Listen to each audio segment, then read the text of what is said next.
Assalomu alaykum. O'zbekiston Respublikasining prezidenti Shavkat Miromonovich va xalqim Islomova Gulbahor Rustambekovna bo'laman. Familiyalarni aytinglar, biz General prokuraturadamiz. Kaziyeва Nilufar Tursunovna, bu qizim Kaziyeva Yasmina. Nilufar opa, biz necha yildan beri yuribmiz? Eskilardan necha yildan beri yuribmiz? 10 yil ketdi. Mana hozir kelyapmiz. Prokuraturada hech kim yo'q. Lekin necha marta kelamiz, qabul qilishadi. Hozir tushadi 17, hozir tushadi 15. Bo'ldi opa, bo'ldi opa qilishadi, lekin hech narsa bo'ldi bo'lmayapti. Bizni hozir Ne'matilla Yo'ldoshev talab qilib pastga tushib ketyapmiz.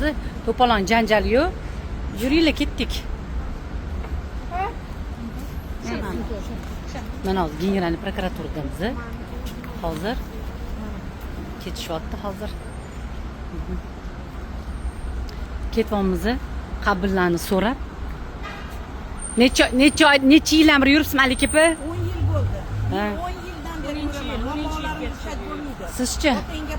Nilufar bola bilan 10 yildan beri yuribman. Xo'p, mana 7 yoshidan beri yuraman. ya'ni Islomova Gulbahor Rustambekovna, mana shu 10 yildan beri yuribman.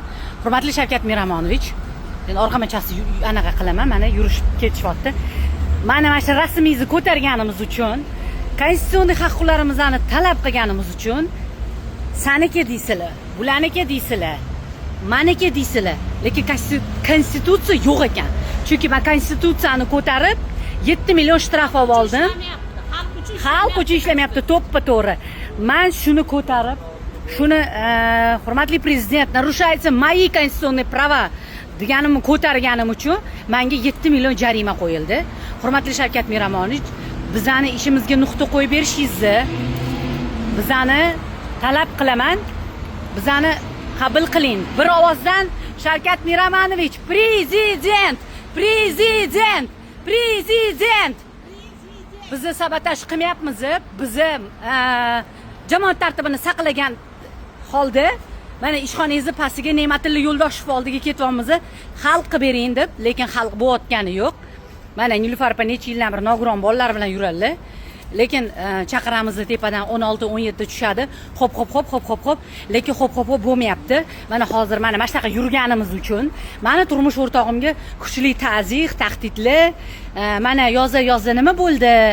Men yoqib kelib qo'ydikmi? Как бы nima qildi? O'sha ishonganlaring degandek qilishyapti.